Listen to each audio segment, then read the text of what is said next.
Stalker 2 is this gritty survival game where you explore the Chernobyl exclusion zone, and it's a pretty intense experience. It's an open world and it's full of dangers from mutated creatures to rival factions, and the atmosphere is just incredible. It's so creepy and immersive. I loved exploring the zone, discovering hidden stashes and uncovering the secrets of what happened there. The shooting mechanics are solid, and the survival elements, like managing your resources, add a lot to the tension. It can be a tough game, though. The zone is a dangerous place, and you'll die a lot. And sometimes the game can be a bit buggy. But if you're looking for a challenging and atmospheric survival game, then I definitely recommend it. It's a really unique experience.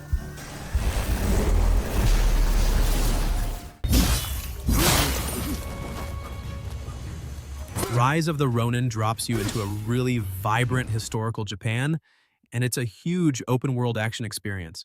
The combat is just fantastic. You can switch between different sword styles so easily, and it looks amazing. Though the story can feel a bit cluttered, like it's trying to cram too much in.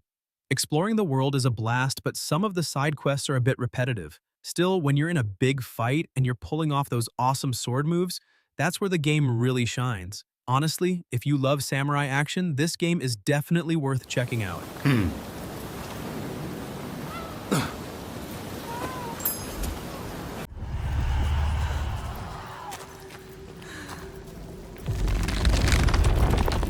Senua's Saga Hellblade 2 is a dark and intense action game where you play as Senua, a warrior who's battling her own mental health struggles while fighting to save her people. It's a really immersive experience, and the visuals are absolutely stunning. They're so realistic and detailed.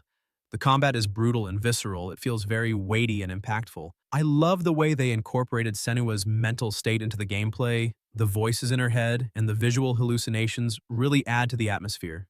What have you done? Stop. Please help! It's a very emotional game, and it deals with some heavy themes. If I had to mention anything negative, it's that the game can be quite short, and some might find the combat a little repetitive. But overall, it's a powerful and unforgettable experience.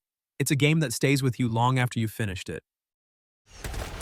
Get some! Get some! Helldivers 2 is a co-op tactical shooter that challenges you and your friends to survive intense battles against alien enemies on different planets. The game's strategic elements, like managing friendly fire and coordinating attacks, really make it stand out. The chaotic combat and emphasis on teamwork are great.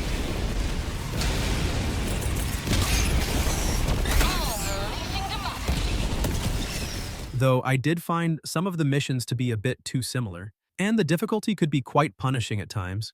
Even with these issues, it's still a fun game if you're into cooperative shooters that require good communication and strategy. It's the type of game that feels incredibly rewarding when you finally beat a tough mission.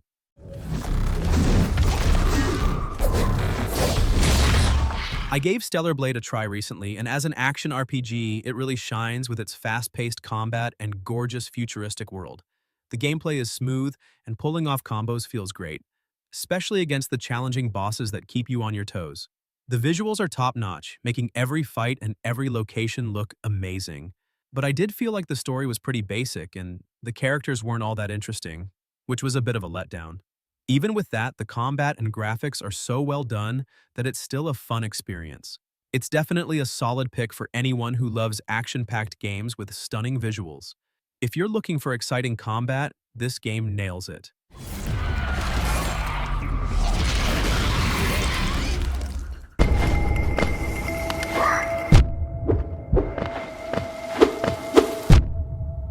Hollow Knight is this amazing Metroidvania game where you explore this huge interconnected world as a silent knight. It's got this beautiful hand-drawn art style that's both creepy and charming, and the world just feels so alive and mysterious. The combat is really fun too. It's challenging, but fair, and there are tons of different abilities and charms you can find to customize your playstyle. I love discovering all the hidden areas and uncovering the secrets of Hallownest. It's a world that's just begging to be explored. Some of the boss fights were seriously tough. I spent ages trying to beat some of them, but that feeling when you finally take one down is incredible. Honestly, I don't really have any complaints. The game is just so well made and polished. Maybe if I had to nitpick, I'd say some areas can be a little confusing to navigate at first, but even that adds to the sense of exploration.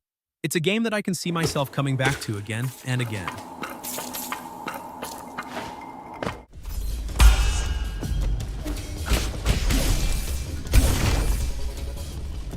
Nine Sols is an action platformer set in a world inspired by Asian mythology, and right from the start, the hand-drawn visuals pulled me in with how beautiful and detailed everything looks. The combat is really fun with its mix of sword fighting and deflecting enemy attacks that feel super satisfying when timed right, although some of the platforming sections can be pretty frustrating because they need really precise jumps. And while the story is interesting and adds a lot of depth to the game, it does feel a bit slow in some parts. But overall, if you're into challenging combat and a unique, beautiful world, this game is definitely worth checking out.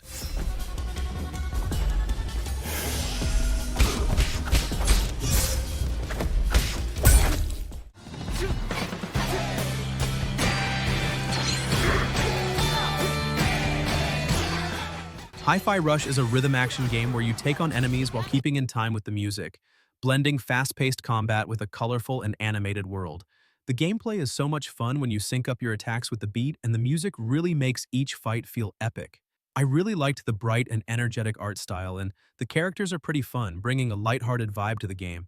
But I did find that the timing could be a bit tricky at times, which made some battles more challenging than expected. Even with that, it's just such a fun and creative game. If you're into rhythm games or just want to try something different, it's definitely worth a shot. You're locked down and getting the smackdown.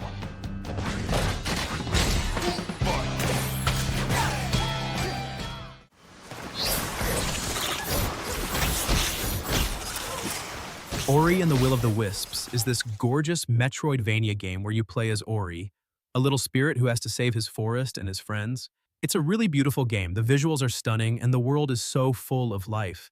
The platforming is incredibly smooth and responsive. You feel so fluid as you're jumping and dashing around. I loved exploring the different areas. Each one is unique and has its own challenges. The combat is also really fun. There are lots of different abilities you can unlock and upgrade. It can be a bit challenging at times. Some of the boss fights are pretty tough, but it's never unfair.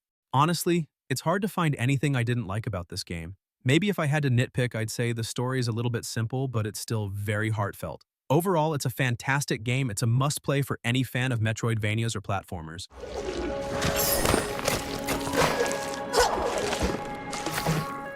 Empire of the Ants is a strategy game where you control an ant colony, managing resources, building tunnels, and defending against enemies to help your colony grow.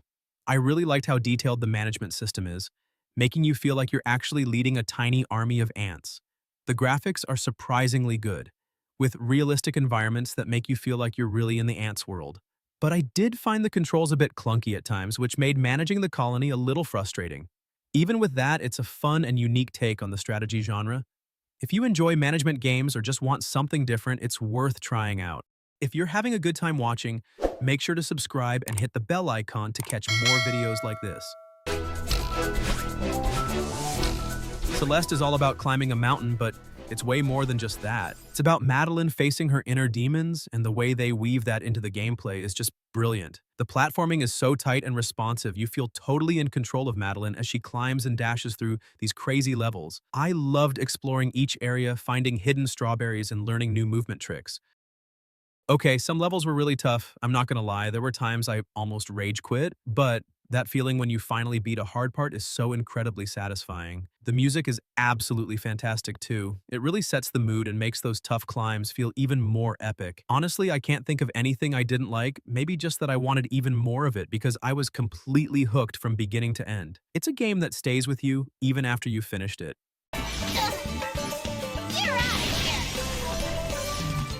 Sakuna of Rice and Ruin is this really cool mix of action, platforming, and farming.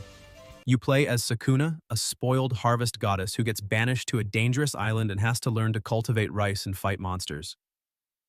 The combat is surprisingly deep.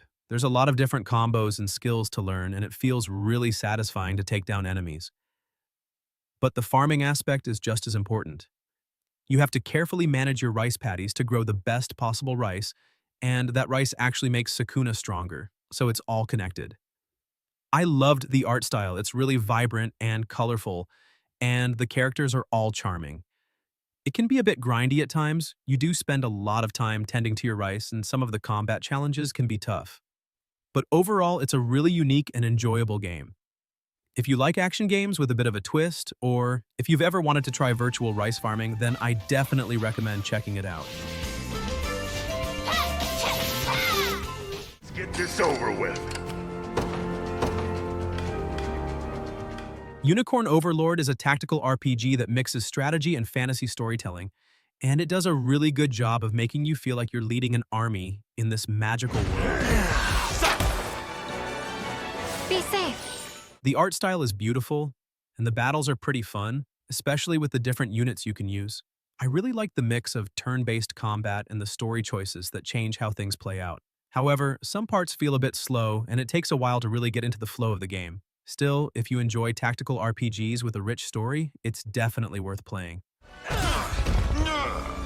Pretty good, huh?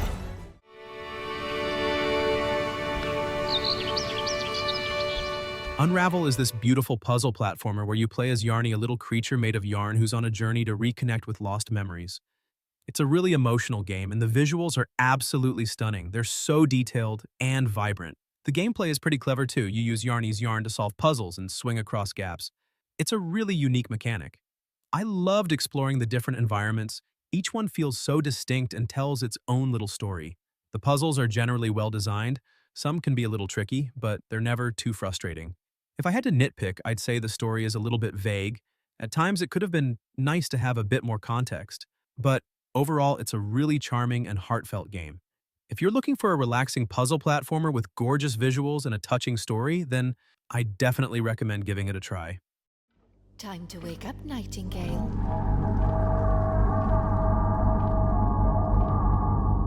Withering Rooms is a horror adventure game that puts you in a terrifying, ever-changing mansion where you need to solve puzzles and avoid creepy creatures to survive. And I really enjoyed how the game creates this intense, spooky atmosphere with its eerie visuals and haunting sound design, but the controls can feel a bit stiff at times, especially when you're trying to escape from enemies. And while the story is mysterious and keeps you curious, it can be a bit confusing to follow at certain points. But if you're a fan of creepy atmospheric games, this one is definitely worth a playthrough.